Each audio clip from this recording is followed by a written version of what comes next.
तर नमस्कार विद्यार्थी मित्रांनो. आजच्या आपल्या या व्हिडिओमध्ये आपण इयत्ता 10वीचा इंग्रजीचा पेपर कशा प्रकारे सोडवायचा याचं प्रेझेंटेशन पाहणार आहोत.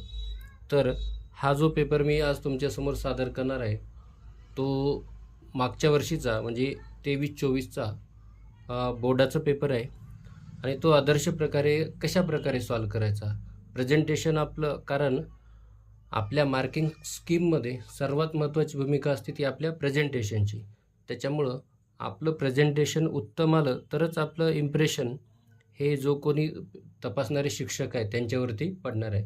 त्याच्यामुळं तो आदर्शरित्या कशा प्रकारे सॉल्व करायचा हे आज आपण आजच्या या व्हिडिओमधनं पाहणार आहोत. तर जसं की तुम्हाला इथं दिसत असेल की या ठिकाणी ही जी मार्जिन आहे ही मार्जिन ऑलरेडी आपल्याला या उत्तरपत्रिकेला तुम्हाला मारून दिलेली असते. त्याच्यानंतर मी या ठिकाणी एक अशी वेगळी मार्जिन मारलेली आहे आणि इकडनं म्हणजे उत्तरपत्रिकेच्या उजव्या बाजूकडे तुम्हाला मार्जिन मारण्याची अजिबात आवश्यकता नाही. आणि मग काय करायचं तर या बॉक्समध्ये आपल्याला मूळ प्रश्नाचा क्रमांक, त्याचं उपक्रमांक, त्याचं बीट आणि जे मधले जे उपप्रश्न आहेत त्याच्यासाठी आपल्याला असं वेगळं छोटं मार्जिन करायची गरज नाही. आणि मग सुरुवात कशी करायची, जसं की तुम्हाला माहिती आहे इंग्रजीमध्ये आपला जो पहिला जो आहे तो आहे आपला सेक्शन 1 लँग्वेज स्टडी आहे. आता या ठिकाणी तुम्ही पाहू शकता की अशा प्रकारे मी प्रत्येक सेक्शनला असं टायटल दिलेलं आहे, म्हणजे सेक्शन क्रमांक दिलेला आहे आणि त्याच्यानंतर त्या सेक्शनचं टायटल देखील दिलेलं आहे. आता त्याच्यानंतर बघा जसं मिसिंग लेटर्स आहेत, या ठिकाणी आपण जे मिसिंग लेटर्स आहेत त्यांना मी हलकंसं खाली अंडरलाईन केलेलं आहे.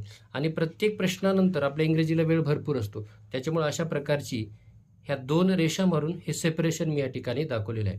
आणि विशेष म्हणजे तुम्हाला या लँग्वेज स्टडी सेक्शनमध्ये जेवढे प्रश्न आहेत तेवढे सगळेच्या सगळे तुम्हाला काय करायचे आहेत, ट्राय करायचे आहेत, म्हणजे पूर्ण सोडवायचे आहेत. आपल्याला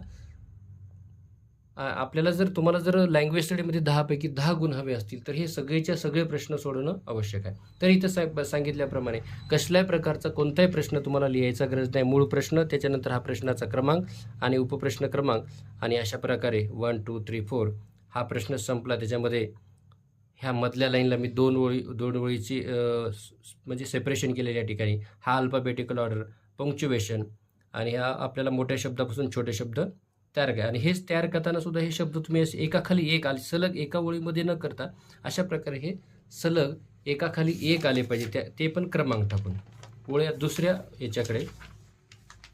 तर याच्यामध्ये तुम्ही पाहू शकता हा जो तिसरा प्रश्न आहे